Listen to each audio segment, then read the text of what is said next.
יברכך אדוני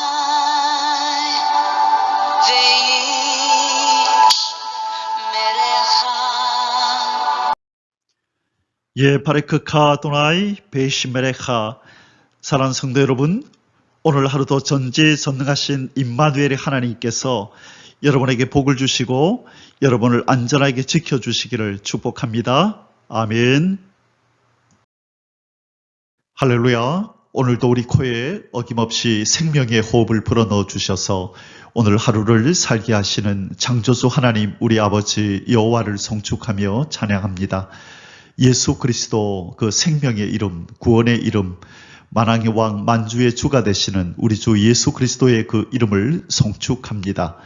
오늘도 우리 안에서 열심으로 일하셔서 우리 주 예수님의 아름다운 성품으로 우리를 다듬어 가시는 성령님의 그 놀라운 역사를 찬양합니다. 저주받은 이 세상 나라를 주의 나라로 만드시기 위하여 오늘도 쉼없이 일하시는 성령님의 그 역사하심을 찬양합니다. 오늘 1189 성경 장별 강의 270번째 시간입니다.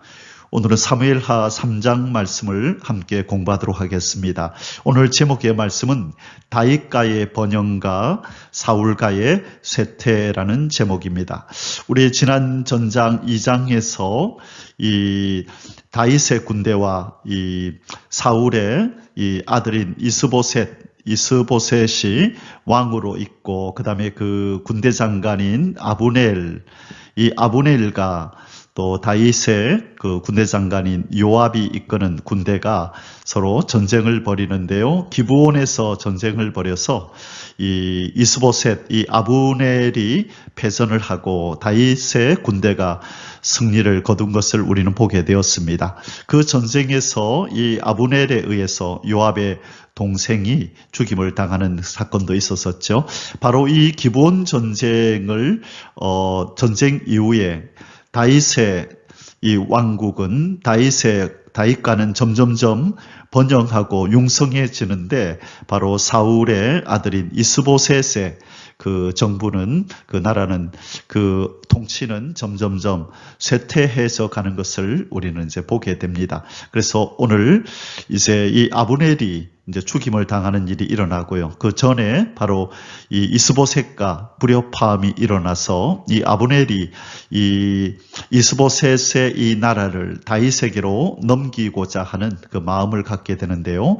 그래서 이 아브넬이 다윗을 방문하고 오고 가는 일 가운데서 이제 요압에 의해서 아브넬이 죽임을 당하는 일이 벌어지게 됩니다. 자, 그렇게 오늘 다윗과는 어떻게 점점점 번영해지고 사울과는 어떻게 쇠퇴해 가는지 우리가 좀 말씀을 통하여 자세히 살펴보는 시간을 가지도록 하겠습니다.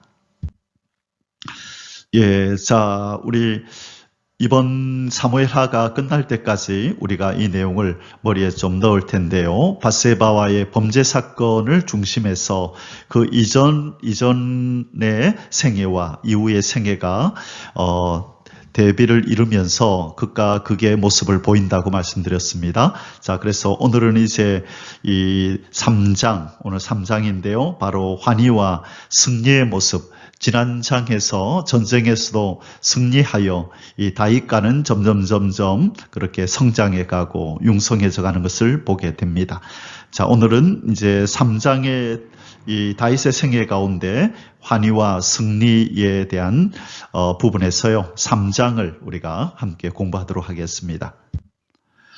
예, 오늘 3장의 주된 내용들은 이러한 것들이 있습니다. 다윗이 헤브론에서 낳은 아들들의 이름이 쭉 나열이 되고요.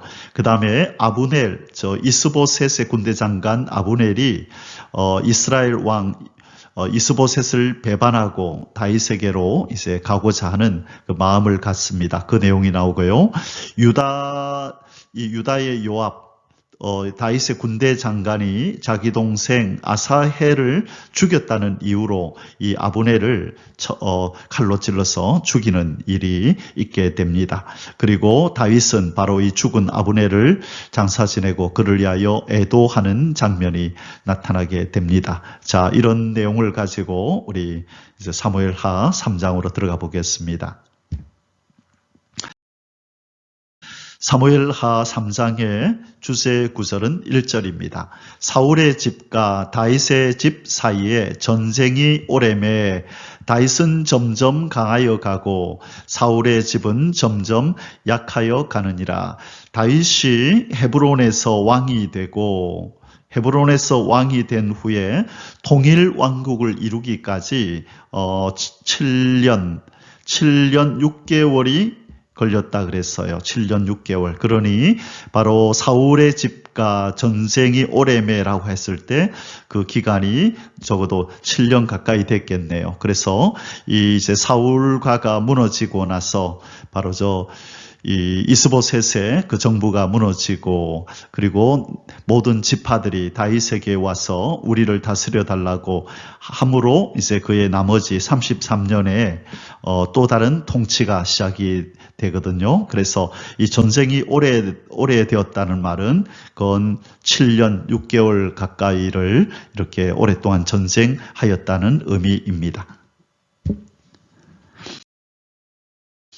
자, 사무엘하 3장의 소주제들은 아래와 같습니다. 조금 긴데요. 오늘 1절에서 39절까지의 내용입니다. 첫 번째, 1절에서 5절까지의 첫 번째 소주제는 사울가의 쇠퇴와 다윗가의 강성 및 다윗이 헤브론에서 얻은 아들들의 명단이 나타나고요. 두 번째는 6절에서 11절에 사울의 아들 이스보셋과 사울의 군대 장관 아브넬 사이에 내분이 일어납니다. 자, 사울의 군대 장관이 곧 그 아들 이스보셋의 군대 장관이죠. 그래서 이 왕인 이스보셋과 군대 장관인 아브넬 사이에 내분이 일어나는데요.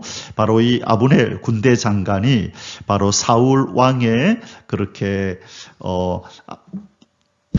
이 아브넬이 사울 왕의 첩을 취하는 일이 있게 되는데요. 이것을 못마땅하게 여긴 이스보셋이 아브넬을 책망하자 아브넬이 붕괴하면서 이스보셋을 향하여 그렇게 화를 내는 장면이 나옵니다. 이렇게 해서 서로 간에 내분이 일어나게 됩니다. 자, 그리고 세 번째 소주제는요. 12절에서 21절까지 다윗을 향한 아브넬의 국가 통합 제안과 다윗과 아브넬의 언약. 자, 이 이스보셋 왕과 사이가 틀어진 이 아브넬이 다윗을 찾아와서 이 모든 지파를 통합해서 한 나라를 이루시라고 다윗에게 넘기겠다고 그런 약속을 하는 일이 이제 있게 됩니다. 자, 아주 중요한 이야기죠. 자, 그리고 네 번째는 22절에서 30절까지요. 다윗의 신복 요압의 북부 이스라엘군의 군대 장관 아브넬 살해. 자, 다윗의 신복 요압이 바로 이 군대 장관 요압이 이 이스보셋의 군대 장관인 아브넬을 살해하는 장면이 나옵니다. 이유는 뭐라고요? 그 동생 아사헬을 죽였다는 것 때문에. 실은 아브넬이 그 동생을 그냥 의도적으로 죽인 것이 아니라 살려주려고 그렇게 두 번이나 돌아가라고 나는 너 죽일 마음이 없으니 돌아가라고 했지만 이 요압의 동생 아사헬이 바로 자기가 전쟁에서 공적을 세우고자 그렇게 객기를 부리다가 죽임을 당한 거였지만 이것을 알 리가 없는 그 형 요압은 이 아브넬을 향하여 복수의 칼을 내리꽂게 됩니다. 자, 그리고 마지막 다섯 번째, 이 아브넬의 죽음에 대한 다윗의 애도 31절에서 마지막 절 39절까지인데요. 이 아브넬이 요압에 의해서 죽임을 당한 사실을 알고 다윗은 크게 슬퍼하면서 애도를 표합니다.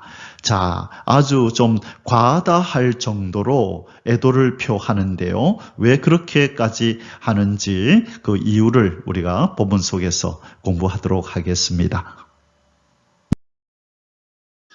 자, 이제 본론으로 들어가겠습니다. 첫 번째 소주제입니다. 사울가의 쇠퇴와 다윗가의 강성 및 다윗이 헤브론에서 얻은 아들들의 명단 1절에서 5절까지입니다.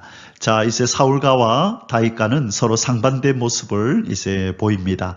다윗의 집은 점점 강하여 가고 바로 이 다윗의 집이 점점 강하여 간다는 것을 오늘 본문에서 그의 아들들이 이렇게 태어났다라고 하는 이 아들들이 많아지는 이 과정을 이렇게 기록함으로써 바로 다윗가가 점점 강성해지고 있다는 것을 이렇게 나타내고 있는 것 같습니다. 반면에 사울의 집은 점점 쇠퇴해졌죠.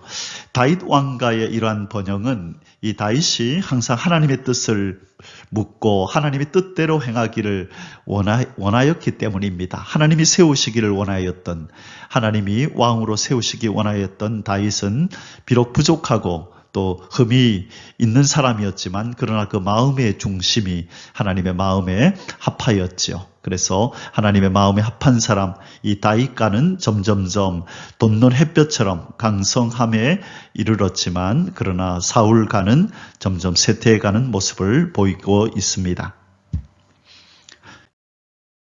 1번 사울가의 쇠퇴와 다윗가의 강성 1절입니다. 사울의 집과 다윗의 집 사이의 전쟁이 오래매 다윗은 점점 강하여 가고 사울의 집은 점점 약하여 가니라. 아멘. 2번 다윗이 헤브론에서 얻은 아들들의 명단 2절에서 5절입니다.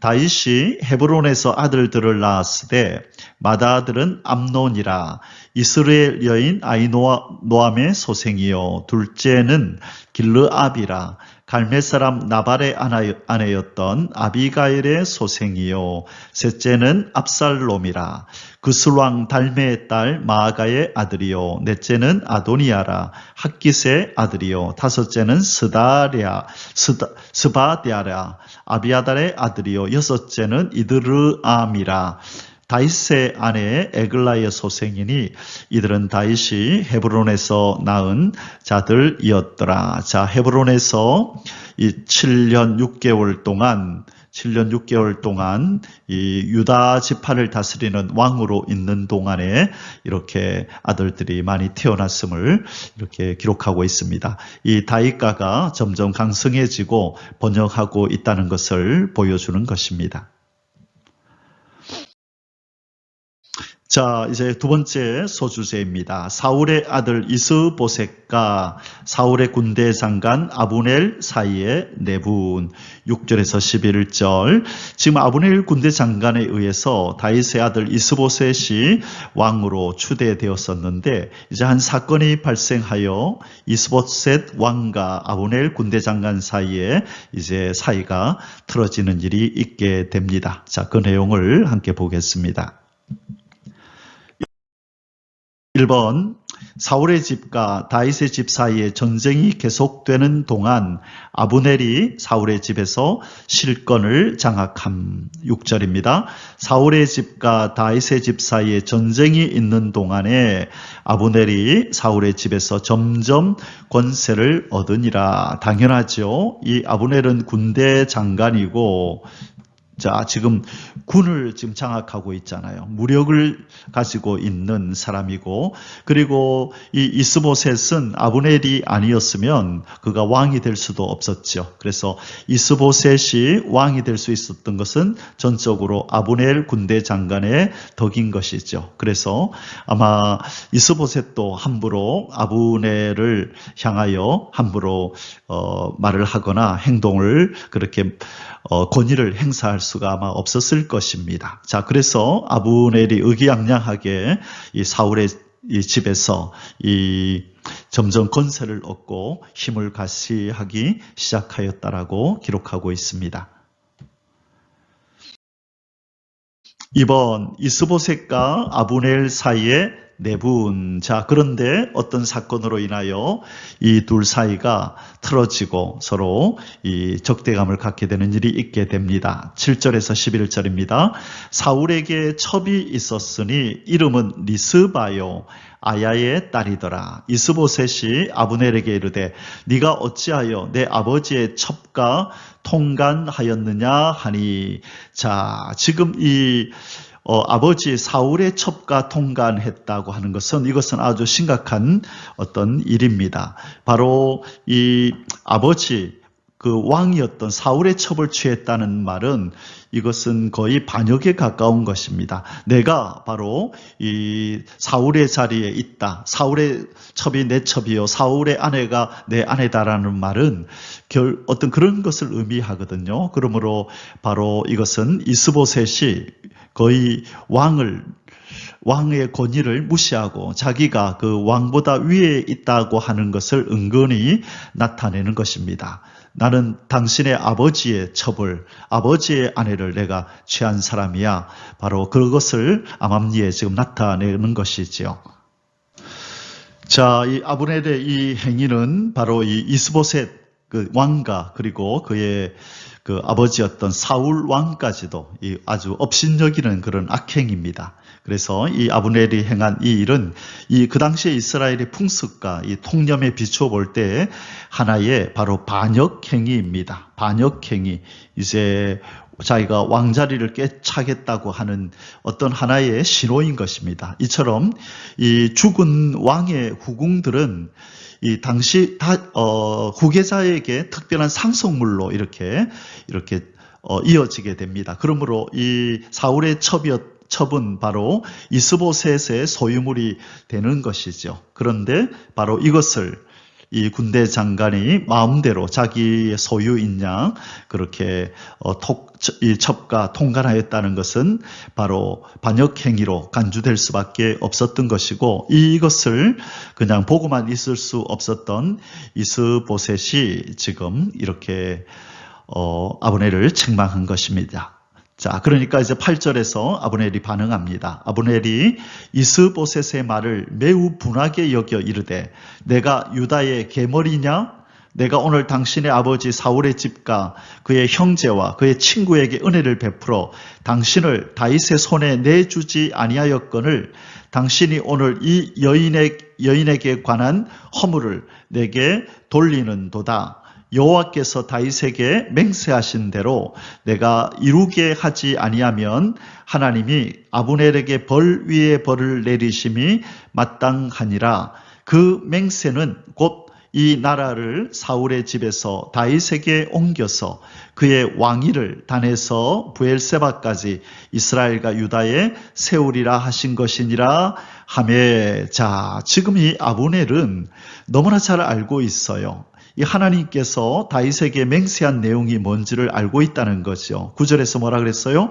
여호와께서 다윗에게 맹세하신 대로 내가 이루게 하지 아니하면 하나님이 아브넬에게 벌 위에 벌을 내리시 마땅하니라. 자, 하나님이 다윗에게 맹세한 것이 있다는 것입니다. 그것이 뭐냐면 그 맹세는 곧 이 나라를, 이 바로 이스라엘 나라를 사울의 집에서 다윗에게 옮겨서 그의 왕위를 단에서부터 브엘세바, 이스라엘 전체를 얘기하는 거죠. 이스라엘과 유다에 세우리라 하신 것이니라. 이스라엘을 다윗에게 다스리게 하실 것이다고 하는 하나님의 맹세를 알고 있는 아브넬이 왜 이런 행동을 합니까?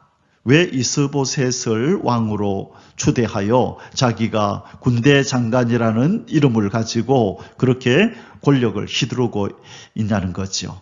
이 사울이 죽었을 때 바로 이 아브넬은 이제 다윗에게 이 나라를 다스려 달라고 넘기고 그는 이제 다윗의 처분에 그렇게 처분을 기다렸어야 됐죠. 그런데 자기의 야욕을 펼치려고 야망을 가지고 사울의 아들 이스보셋을 왕으로 세우고 자기가 군대 장관 노릇을 하고 있다가 이제 이런 얘기를 하고 있는 것입니다. 이 사람은 나중에 다윗이 이 사람의 죽음에 대하여 애도를 표하지만 이렇게 행동하는 것을 볼 때 이 사람은 선한 사람이 아니죠.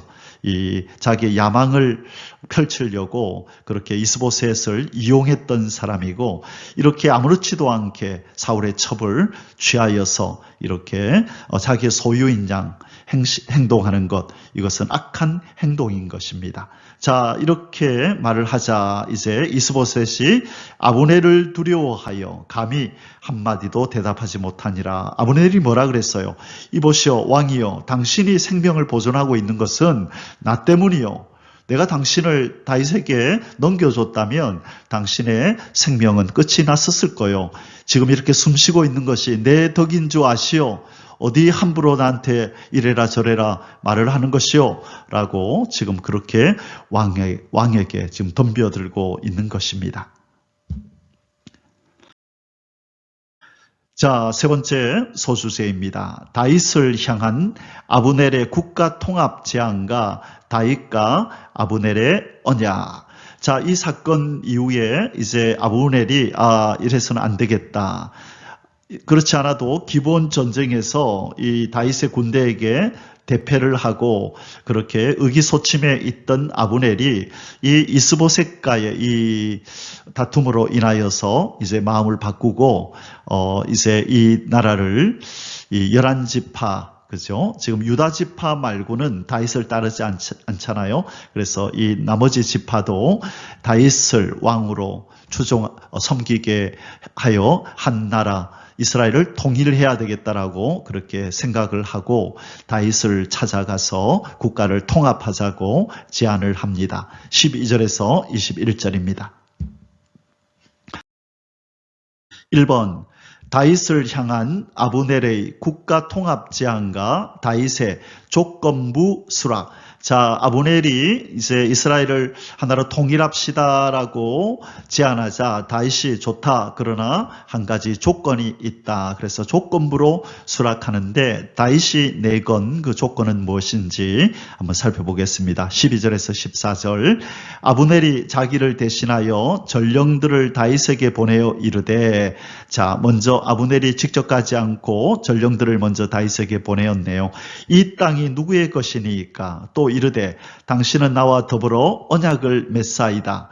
내 손이 당신을 도와 온 이스라엘이 당신에게 돌아가게 하리이다 하니. 자, 이 모든 지파가 당신에게 돌아가도록 제가 하겠습니다. 지금 이렇게 제안했습니다. 그러자 다윗이 이르되 좋다. 내가 너와 언약을 맺거니와 내가 내게 한 가지 일을 요구하노니 나를 보러 올 때에 우선 사울의 딸 미갈을 데리고 오라. 그리하지 아니하면 내 얼굴을 보지 못하리라 하고. 자, 미갈이 바로 다윗의 정실 부인이죠. 첫 번째 부인입니다. 그죠? 이 미갈은 바로 다윗의 아내였는데 이 사울 왕이 이 다윗을 미워하여 죽이려고 할 때 다윗은 도망을 쳤고 그 와중에 사울 왕이 미갈을 다른 사람에게 시집 보내버렸죠. 그러나 이 첫 번째 아내 바로 미갈을 잊지 못했던 이 다윗은 이 나라를 이제 하나로 통합하자고 제안하는 아브넬에게 자기의 그 부인 미갈을 데리고 나를 만나러 오라고 그렇게 지금 조건을 내건 것입니다. 자, 14절 다윗이 사울의 아들 이스보셋에게 전령들을 보내 이르되. 자, 이제 다윗이 누구에게 전령들을 보냈나요? 이스보셋에게 전령들을 보냈네요. 내 처 미갈을 내게로 돌리라. 그는 내가 전에 블레셋 사람의 포피 100개로 나와 정원한 자니라. 사울 왕이 다윗을 죽일 요양으로 이 블레셋 사람의 포피를 이렇게 배워오면 100개를 배워오면 이 자기 딸과 결혼하게 해주겠다고 했을 때 다윗이 그렇게 위험을 무릅쓰고 블레셋 사람을 쳐서 이 포피 100개를 배워와서 미갈과 결혼을 했었던 그 사건을 지금 다윗이 생각하고 있는 것입니다. 2번 미갈을 다윗에게 돌려주기 위한 이스보셋과 아브넬의 조치. 15절에서 16절입니다. 다윗이 이스보셋 왕에게 자기 아내를 돌려보내라고 그렇게 지금 얘기를 했었죠. 그러자 이스보셋이 즉각 행동에 옮기는 장면입니다. 15절 이스보셋이 사람을 보내 그의 남편 라이스의 아들 발디에게서 그를 빼앗아 오매. 그는 미갈이죠. 빼앗아 오매 그의 남편이 그와 함께 오되 울며 바우림까지 따라왔더니 아브넬이 그에게 돌아가라 하매 돌아가니라. 자, 지금 이 날벼락을 맞았네요. 지금 이 미갈과 잘 살고 있던 이 남편, 이 발디엘이라는 이 사람, 지금 미갈의 새로운 남편이 되어 있네요. 지금 이 미갈도 마찬가지입니다. 그렇게 이 다윗 첫 번째 남편 다윗과 생이별을 하고 그 아버지가 이 발디엘에게 시집을 보내서 이제 새롭게 삶을 살고 있는데 갑자기 이런 일이 벌어진 것입니다. 그래서 또 한 번 생이별을 해야 하는 일이 벌어진 것이죠. 참 이런 비극이 없었어야 했는데 그 사울의 그 악한 행동으로 말미암아 여러 사람이 지금 고통을 당하고 있는 모습을 보게 됩니다. 3번 이스라엘을 다윗에게 돌리기 위한 아브넬의 북부 이스라엘 장로들과 베냐민 지파 설득. 자, 지금 이제 아브넬은 지금 이스보셋과 지금 이 나라를 다윗의 유다 지파와 나라를 통합하는 이 일을 계획할 때에 이스보셋 왕과 의논했다는 이야기가 없어요. 그래서 아마 이스보셋 왕을 완전히 배제시킨 후에 독단적으로 그렇게 결단을 내리고 바로 이 이스라엘 장로들과 그리고 베냐민 지파를 불러서 이렇게 설득을 하는 장면이 나타납니다. 17절에서 19절입니다. 아브넬이 이스라엘 장로들에게 말하여 이르되 너희가 여러 번 다윗을 너희의 임금으로 세우기를 구하였으니, 자, 이전부터 이스라엘 그 장로들, 그러니까 유다 지파 말고 다른 지파의 장로들도 우리는 다윗을 왕으로 섬기기를 원한다라고 그렇게 요구하였다는 것입니다. 아브넬이 그것을 알고 있었네요. 자, 임금으로 세우기를 구하였으니 이제 그대로 하라. 여호와께서 이미 다윗에 대하여 말씀하시기를 내가 내 종 다윗의 손으로 내 백성 이스라엘을 구원하여 블레셋 사람의 손과 모든 대적의 손에서 벗어나게 하리라 하셨음이니라 하고, 자, 이 아브넬은 하나님께서 다윗에게 하신 말씀을 거의 모든 것을 다 알고 있습니다. 자, 그러면 진작 더 빨리 그렇게 행동으로 옮겼어야 했는데 자기의 야망을 한번 펼쳐보려고 하다가 기본 전쟁에서 대패를 하고 정신을 차린 것입니다. 자, 아브넬이 또 베냐민 사람의 귀에 말하고, 아브넬이 이스라엘과 베냐민 온 집이 선하게 여기는 모든 것을 다윗의 귀에 말하려고 헤브론으로 가니라. 자, 첫 번째는 전령들을 보냈었고요. 이제 두 번째 자신이 직접 이제 다윗을 만나려고 헤브론으로 이제 가는 모습입니다. 자, 여기서 여러분 좀 이상한 것을 발견하지 않았나요? 지금 이 다윗이 지금 다스리고 있는 것은 유다 지파고, 그 다음에 사울의 아들 이스보셋이 다스리고 있는 지파는 나머지 11지파잖아요.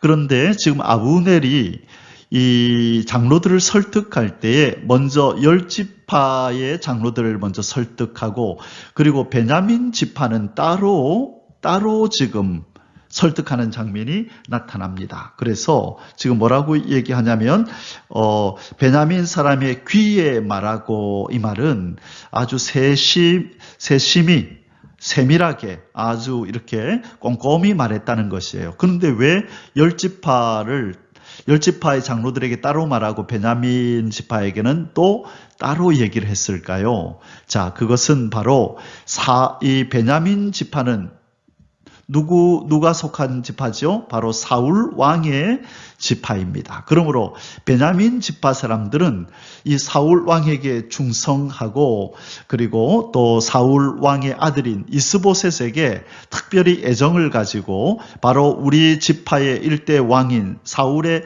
아들 이스보셋에서 특별히 여겼을 거라는 거죠. 그러므로 아브넬이 이스라엘의 장로를 대할 때에 나머지 10지파와는 달리 베냐민 지파에게는 더 조심스럽게 우리 다윗의 유다 지파와 나라를 하나로 합치자라고 이 설득하는 일에 더 조심성을 가지고 그렇게 했다는 것입니다. 4번 다윗과 아브넬의 언약 체결 20절에서 21절입니다. 아브넬이 부하 20명과 더불어 헤브론에 이르러 다윗에게 나아가니 다윗이 아브넬과 그와 함께한 사람을 위하여 잔치를 배설하였더라. 아브넬이 다윗에게 말하되 내가 일어나 가서 온 이스라엘 무리를 내 주 왕의 앞에 모아 더불어 언약을 맺게 하고, 자, 이 언약을 맺는단 말은 다윗을 왕으로 섬기겠습니다. 그렇게 이스라엘 백성들로 하여금 왕 앞에 그렇게 언약을 맺게 하겠다는 것이죠. 마음에 원하시는 대로 모든 것을 다스리시게 하리이다. 이제 다윗이여 당신이 모든 지파의 왕이 되소서, 내가 그렇게 만들어 드리리이다 하고 지금 약속을 하는 겁니다. 이에 다윗이 아브넬을 보내매 그가 평안히 가니라. 서로 합의가 되었습니다. 자, 그러면서 이 아브넬은 이제 통일된 이스라엘에 또 이렇게 다윗에게 호의를 베풀었기 때문에 아브넬은 또 이 다윗의 왕국에서 또 한 자리를 차지할 수 있으리라 아마 그렇게 생각했겠죠. 그냥 이대로 이스보셋만 섬기고 있다가는 자기의 운명이 어떻게 될지 그렇게 불확실했기 때문에 이 아브넬은 이런 생각을 해낸 것으로 보입니다. 자, 네 번째 소주제입니다. 다윗의 신복 요압의 북부 이스라엘 군대 장관 아브넬 살해. 자, 이제 사단이 벌어졌습니다. 다윗의 신복, 다윗의 군대 장관인 요압이 전쟁을 치르고 이제 헤브론으로 오니까 누가 얘기를 해주는 겁니다. 이스라엘의 군대 장관 아브넬이 다윗을 만나고 갔다고 이 이야기를 해준 것입니다. 그러자 이제 눈이 뒤집힌 이 요압이 아브넬을 이렇게 쫓아가서 아브넬을 살해하는 일이 벌어집니다. 22절에서 30절입니다. 1번 아브넬이 다윗과 언약을 맺고 돌아간 사실을 안 요압의 붕괴. 22절에서 25절 다윗의 신복들과 요압이 적군을 치고 크게 노력한 물건을 가지고 돌아오니 아브넬은 이미 보냄을 받아 평안히 갔고 다윗과 함께 헤브론에 있지 아니한 때라. 자, 벌써 이 요압이 전쟁에서 승리하여 전리품들을 가지고 헤브론으로 돌아오니 아브넬은 이미 평안히 돌아갔다. 다윗을 만나고 돌아갔다는 이야기를 이제 듣게 된 거죠. 요압 및 요압과 함께한 모든 군사가 돌아오매 어떤 사람이 요압에게 말하여 이르되 넬의 아들 아브넬이 왕에게 왔더니 왕이 보내매 그가 평안히 갔나이다 하니 요압이 왕에게 나아가 이르되 어찌 하심이니까 아브넬이 왕에게 나아왔거늘 어찌하여 그를 보내 잘 가게 하셨나이까 왕도 아시려니와 넬의 아들 아브넬이 온 것은 왕을 속임이라. 그가 왕이 출입하는 것을 알고 왕이 하시는 모든 것을 알려 함이니이다. 다시 말해 스파이입니다. 아브넬이 온 것은 아브넬이 당신에게 왕이여 당신에게 무슨 말을 했는지 모르지만 그 아브넬이 온 것은 바로 왕을 속이기 위함입니다. 바로 스파이로 이 땅에 내려온 것입니다. 라고 이렇게 지금 붕괴하여 다윗 왕에게 이야기를 하고 있습니다.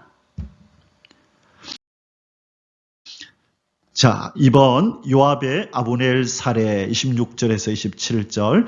자, 이제 그 말을 듣고 다윗이 뭔가 반응을 해야 되잖아요. 자, 어떻게 다윗이 행동하는지 보겠습니다. 이에 요압이 다윗에게서 나와 전령들을 보내 아브넬을 쫓아가게 하였더니 자, 지금 요압이 직접 가지 않고 전령들을 보내서 빨리 아브넬을 쫓아갔네요.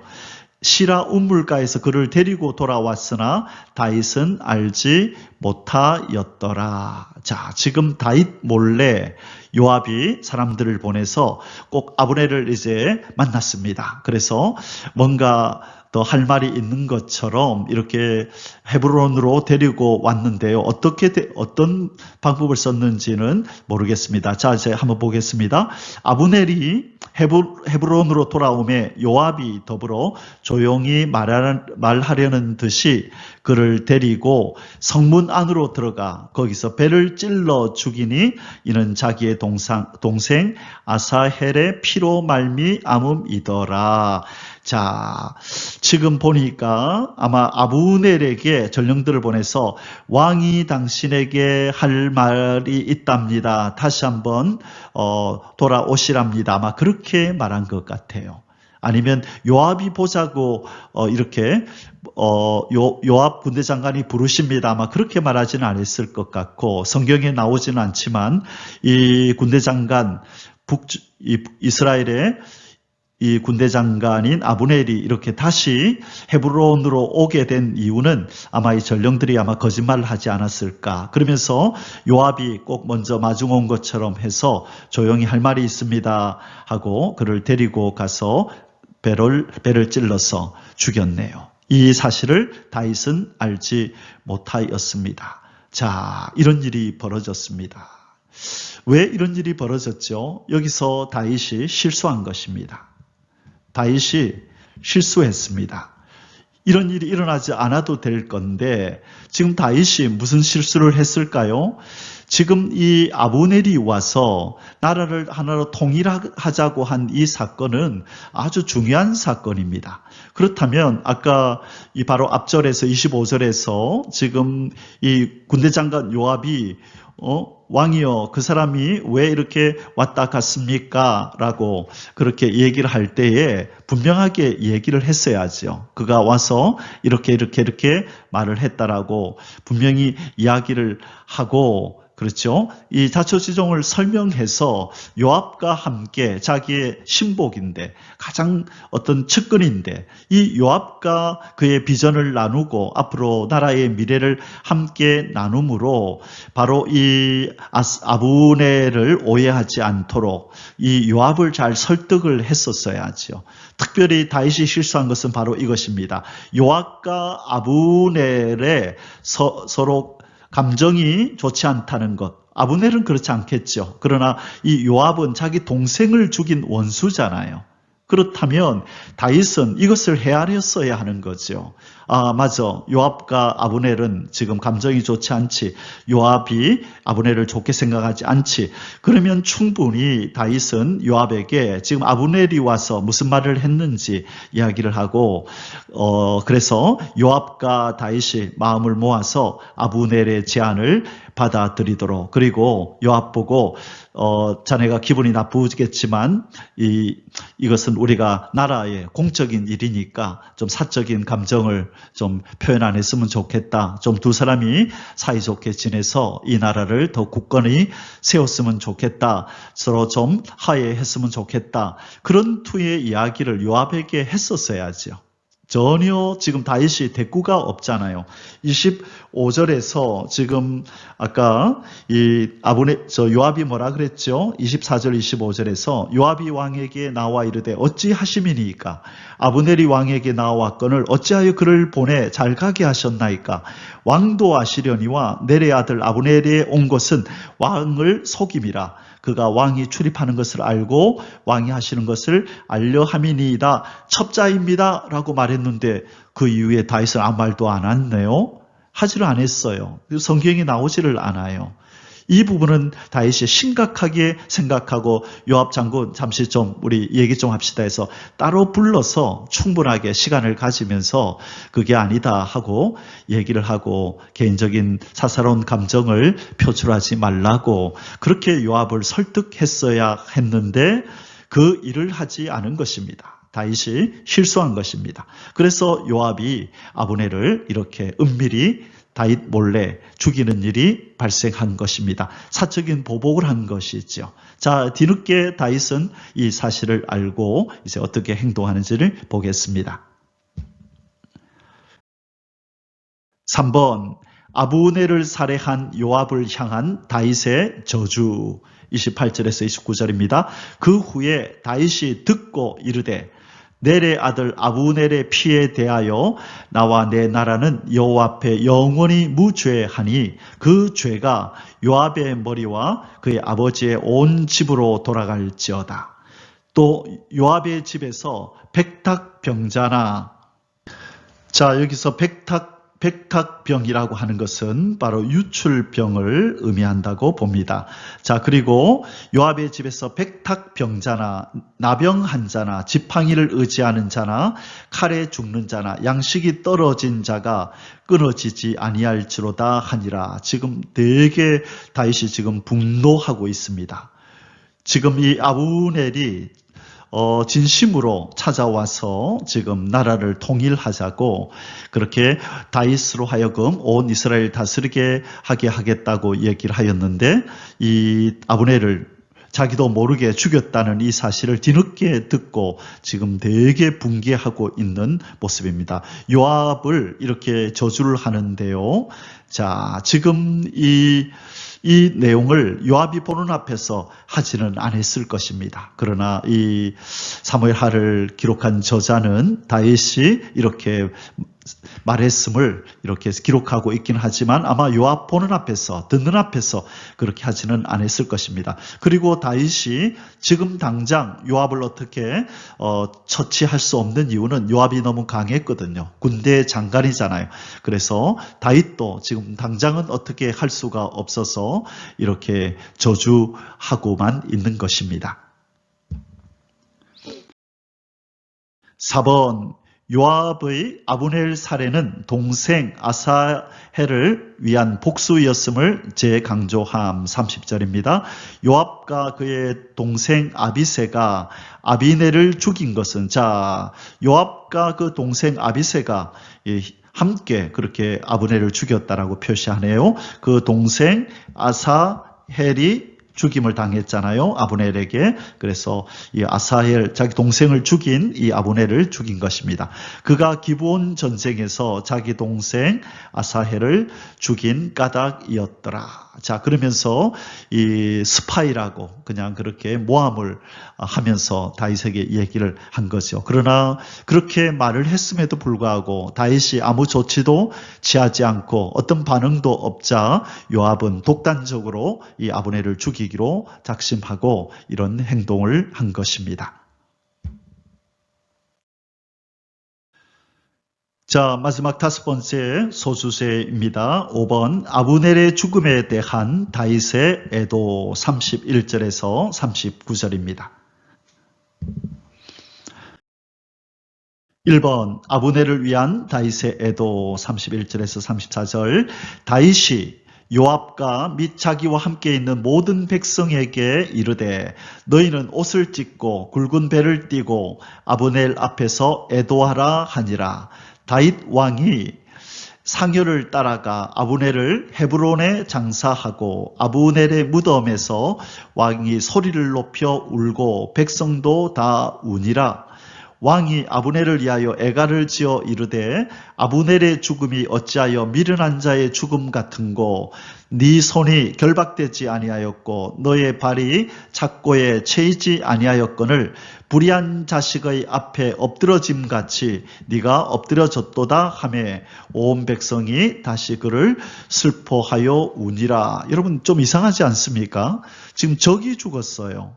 적장이 죽었거든요. 그렇다면 지금 왜 이렇게 적장이 죽었는데 이 다윗도 그렇고 이스라엘 백성들도 슬퍼하며 지금 울고 있을까요? 자, 여기에서 이 백성들은 지금 다윗이 요압과 및 함께 있는 모든 백성에게 이르되 너희는 옷을 찢고 굵은 배를 띠고 아브넬 앞에서 애도하라. 자, 이렇게 백성들에게 명령하니 지금 애도의 형식을 띠고 백성들은 그렇게 슬피 웁니다. 자, 그렇다면 백성은 자치하고 백성들의 태도는 그렇다 치더라도 다윗이 왜 이렇게 지금 이 아브넬의 죽음에 대하여 그렇게 슬피 애통하며 그렇게 울고 있을까요?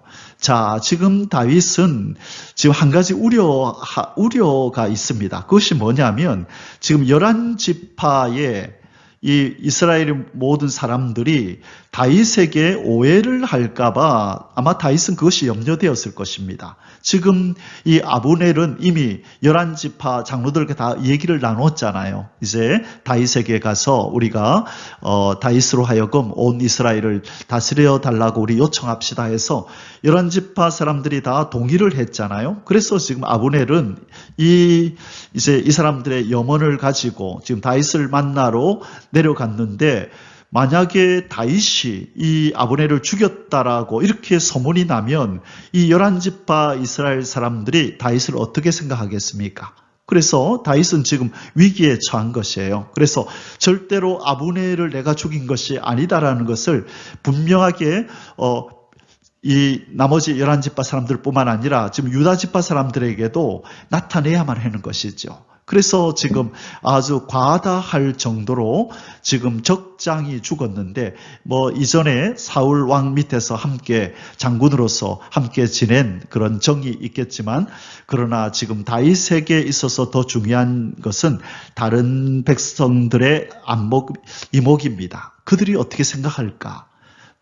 내가 했다라고 저들이 생각하면 저들이 왕으로 그렇게 대우를 할 것인가, 이것이 우려되었던 것으로 보입니다. 그래서 지금 다윗은 과하다 할 정도로 그를 슬퍼하며 이제 금식도 하고 그렇게 슬픔을 표하는 것입니다. 다른 사람이 볼 때 정말 다윗이 죽인 것이 아니구나, 진심으로 저렇게 슬퍼하는 것을 보니 다윗 왕이 죽인 것이 아니구나라고 느껴질 때까지 다윗은 바로 슬픔을 표현합니다. 자, 계속 이어서 보겠습니다. 이번 아브넬의 죽음을 인한 다윗의 금식 35절에서 37절입니다. 석양에 뭇 백성이 나와 다윗에게 음식을 권하니 다윗이 맹세하여 이르되, 만일 내가 해지기 전에 떡이나 다른 모든 것을 맛보면 하나님이 내게 벌 위에 벌을 내리심이 마땅하니라 하매, 온 백성이 보고 기뻐하며 왕이 무슨 일을 하든지 무리가 다 기뻐하므로 이 날에야 온 백성과 온 이스라엘이 넬의 아들 아브넬을 죽인 것이 왕이 한 것이 아닌 줄을 아니라. 자, 그렇죠. 바로 다윗이 그렇게 슬픔을 표현한 것은 바로 이것을 이함입니다. 백성들이 내가 한 일이 아니라는 것을 알아주기를 알아줄 때까지 다윗은 슬픔을 표시하고 이 애도할 뿐만 아니라 음식까지도 끊고 금식을 하였던 것인데, 바로 이 모습을 보고 백성들이 그러면 그렇지, 우리 왕이 그럴 사람이 아니지, 그리고 나머지 11지파도 그러면 그렇지, 우리가 생각하는 다윗 왕은 절대 그런 사람이 아닌데, 그러면 그렇지, 왕이 한 것이 아니야, 다윗 왕이 한 것이 아니야. 그래서 백성들이 보고 기뻐하면서 이렇게 그의 다윗을 오해했던 마음을 푼 것입니다. 3번, 아브넬 살해 사건과 요압 형제의 방자함으로 인한 다윗의 탄식. 자, 아브넬을 죽인 것은 요압뿐만 아니라 요압의 또 동생도 이 일에 관여하였음을 성경은 말씀하네요. 38절에서 39절 오늘 마지막 부분입니다. 왕이 그의 신복에게 이르되, 오늘 이스라엘의 지도자요 큰 인물이 죽은 것을 알지 못하느냐. 그것은 아브넬을 지금 의미하는 거죠. 내가 기름 부음을 받은 왕이 되었으나 오늘 약하여서 수루야의 아들인 이 사람들을 제어하기가 너무 어려우니, 바로 요압과 요압의 동생을 얘기하는 것입니다. 여호와는 악행한 자에게 그 악한 대로 갚으실지로다 하니라. 자, 엄밀하게 따지면 아브넬이 아사헬, 아까 요압의 동생을 죽인 것은, 이것은 살인이 아니라 정당방위였죠. 정당방위. 전쟁 중에는 사람을 죽여도 그것은 정당방위잖아요. 그리고 아브넬은 아사헬을 죽이기를 원치 않았어요. 2번이나 돌아가라고 했지만 아사헬이 끝까지 추격하여 아브넬을 죽이려고 하자 어쩔 수 없이 정당방위로 이런 일을 행했죠. 그러나 아브넬의 허물은 무엇입니까? 사울왕이 죽자마자 바로 이 제안을 다윗에게 바로 했어야죠. 왕이 다윗 왕이여 이제 당신이 온 이스라엘을 다스리소서라고 했어야 되는데 자기의 야망을 잠시 펼쳤잖아요. 사울의 아들 이스보셋을 왕으로 세우고 자기가 군대 장관을 하면서 자기가 거의 그 나라를 좌지우지하려고 했던 이 야망가였던 아브넬, 그것은 악한 행동이었죠. 하나님의 뜻을 알고도 자기의 야망을 위해서 하나님의 뜻을 저버린 그 죄값을 지금 아브넬은 치른 것입니다. 그래서 다윗이 생각하는 것처럼 아브넬은 그렇게 선한 사람은 아니었죠.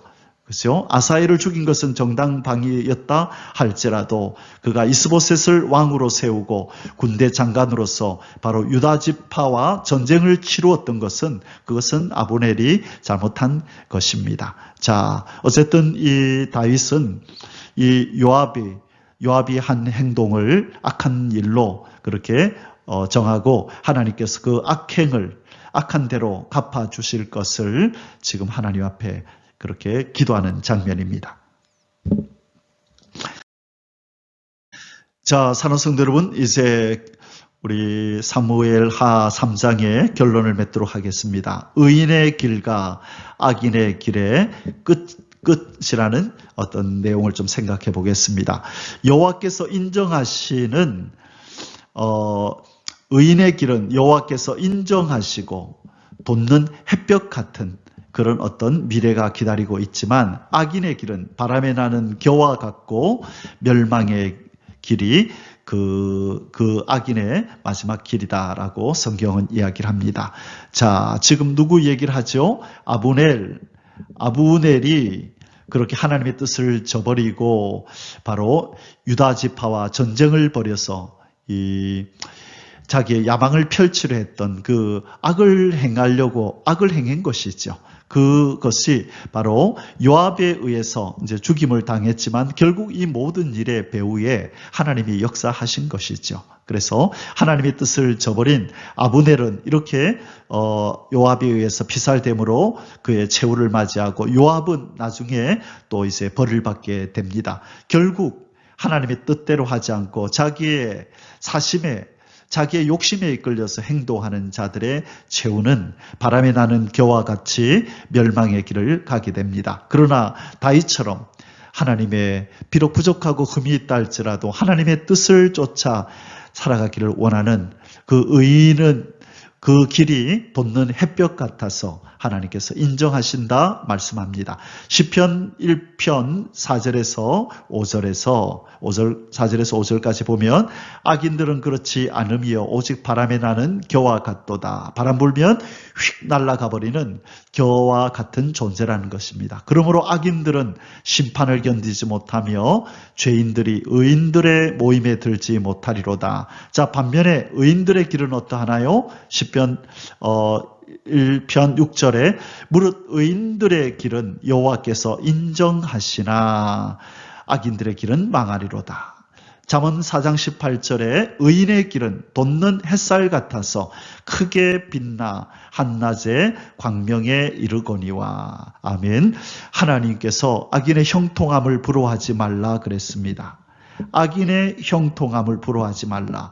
그 눈에 보이는 잠깐의 그 인간적인 형통은 장차 멸망의 길로 들어감으로 끝이 나지만 의인은 지금 당장은 고난과 역경이 있다 할지라도 그의 미래는 하나님이 인정하시고 돋는 햇볕 같아서, 자, 햇볕은 처음에는 그냥 그렇게 눈이 부시지 않다가 점점점 그 태양이 중천에 뜨면 쳐다볼 수 없을 정도로 광명한 빛을 발하잖아요. 그것처럼 의인의 미래는 그렇게 된다라고 말씀합니다. 사랑하는 성도 여러분, 우리는 지금 주님의 뒤를 쫓아 하나님의 말씀을 지키며 걸어가는 의의 길을 걸어가고 있습니다. 고난이 있고 역경이 있다 할지라도 하나님이 인정하시는 이 길을 끝까지 걸어서 돋는 햇볕 같은 존재로 마지막 광명한 하나님의 나라에 들어가는 저와 여러분이 다 되시기를 주의 이름으로 축복합니다. 악인의 형통함은 부러워하지도 말고 견눈질도 하지 말고 하나님이 오라 하시는 그 길만 걸어가는 저와 여러분의 삶이 되시기를 주님의 이름으로 축복합니다. 아멘. 할렐루야. יברכך